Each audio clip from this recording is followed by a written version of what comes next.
మౌన పోరాటం మౌన పోరాటం. ఆ పాయిజన్ బాటిల్ మీద నీ చేతి వేలి ముద్రలే ఉన్నాయి. ఆ గ్లాస్ మీద కూడా నీ వేలి ముద్రలే ఉంటాయి. కాబట్టి జానకి చచ్చాక నువ్వు నోరు విప్పి జానకి విషం కలిపిన జ్యూస్ తాగింది అని ఎక్కడన్నా వాగావనుకో, నువ్వు పట్టుకున్న ఆ బాటిలు గ్లాసు రెండు కోర్టుకెళ్తాయి.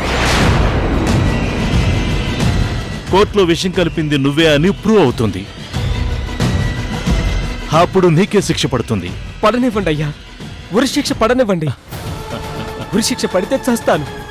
అమ్మగారికి విషయం ఇచ్చినందుకు నేను బ్రతికుండడం కంటే చావడమే కరెక్ట్.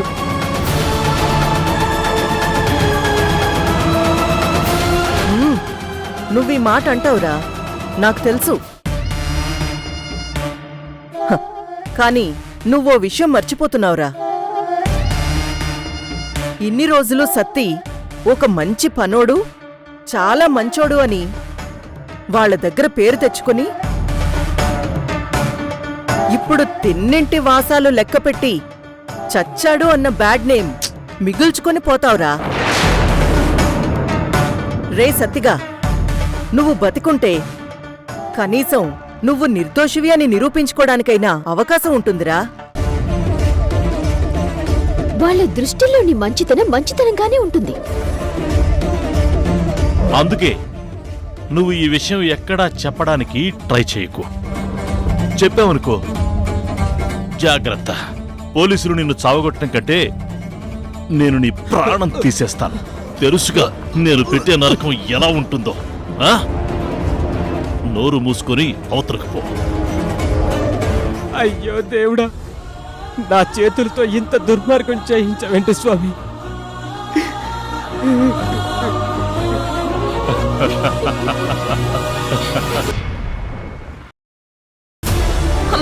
జానకి, జానకి, జానకి, అమ్మ జానకి, జానకి, జానకి, డాక్టర్, డాక్టర్ రండి, డాక్టర్.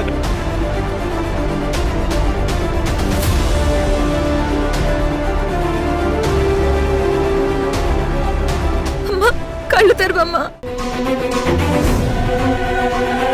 ఏమైంది డాక్టర్, డాక్టర్, నా జానకి చూడండి.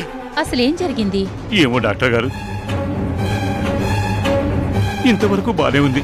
ఉన్నట్టుండి ఇలా నురగల కక్కుకుంటూ పడిపోయిందండి. ఏం తిన్నారు? పొద్దునే టిఫిన్ తింది డాక్టర్ గారు. తర్వాత ఇందాకే జ్యూస్ కూడా తాగిందట. జ్యూసా? అది బయట నుంచి తెచ్చిందా? లేదు లేదు, మా పనోడు సత్తి ఇచ్చాడండి.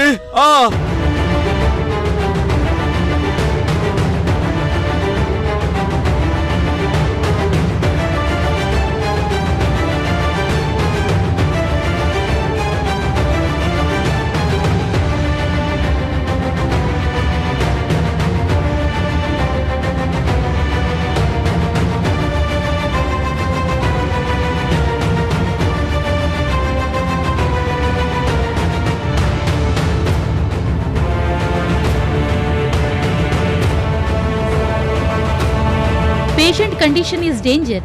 త్వరగా ఎనీమా చేయండి. బ్లడ్ శాంపిల్ తీసుకోండి, టెస్ట్కి పంపించండి. ఫుడ్ పాయిజన్ అయ్యిందో వేరే రీజన్ ఏమైనా ఉందో నాకు ఒక అరగంటలో రిపోర్ట్స్ కావాలి. Go go fast. పదండి. అమ్మా జానకి, అయ్యో.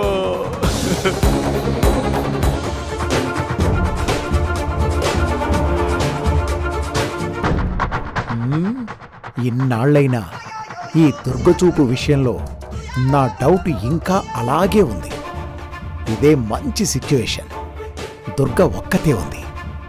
నేను తెచ్చిన మెడిసిన్ దుర్గకిచ్చి ఆ మెడికల్ బిల్ బదులు నేను తిన్న హోటల్ టిఫిన్ బిల్ ఇస్తాను.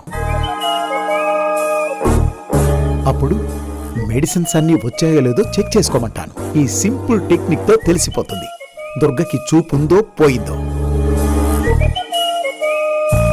ఈ రోజుతో నిజం తేలిపోతుంది. దుర్గా, ఈ ఇంట్లో ఒకడున్నాడు. వాడెప్పుడూ అనుమానంతోనే పనిచేస్తూ ఉంటాడు.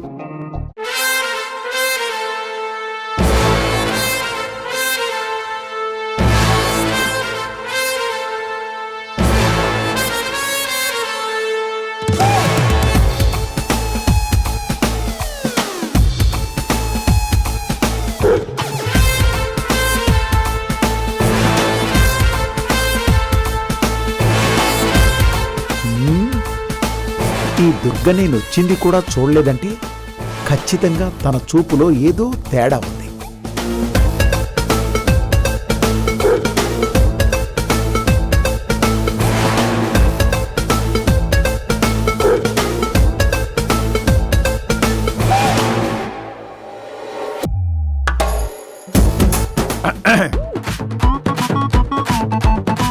దుర్గ గారు,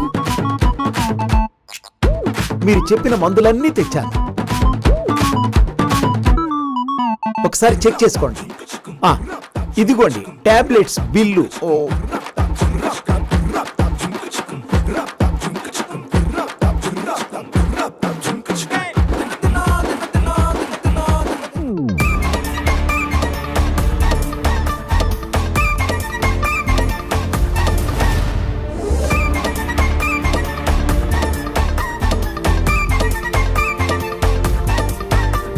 ఈ రోజు ఈ దుర్గ సంగతి అందరి ముందు బయట పెట్టేస్తాను.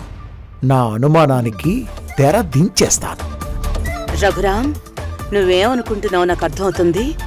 చెప్తా నీ పని. దుర్గ గారు, రఘురాం, బిల్లివ్వు. అయ్యో దుర్గ గారు, ఎక్కడో చేయి చాపుతున్నారు. ఇదిగోండి బిల్లు. అయ్యోయ్యో, ఇవ్వు రఘురాం. నేను ఏదో లోకంలో ఉన్నాను.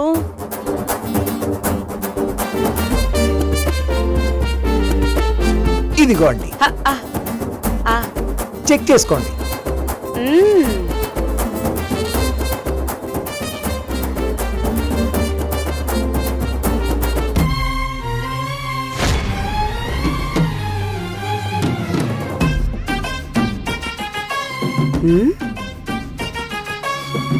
ఇడ్లీ 2 ప్లేట్లు, నెయ్యి దోశ 2, పూరి 3 ప్లేట్లు, వడ 4.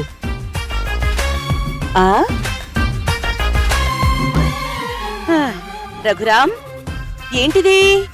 బిల్లు. దీంట్లో అన్ని కరెక్ట్ గానే రాసున్నాయా? రాసే ఉన్నాయి కదండి. ఒకసారి చూడు. భలే వారే, నేను ఆల్రెడీ చూసే మీ చేతికి బిల్లు ఇచ్చాను.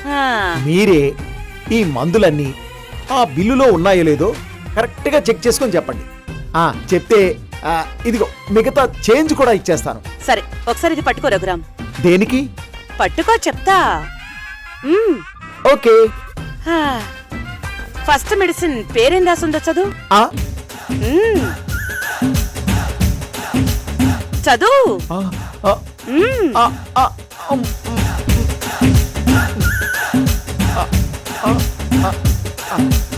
లెనోవిన్.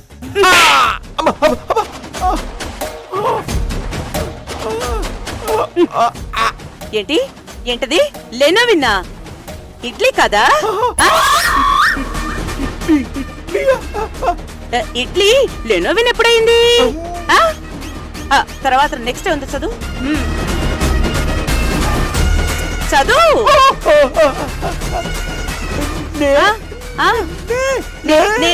నేంటి? చదువు. నేంటి? చదువు. లే లే లే. నేంటి? నెయ్యి దోశ కదా?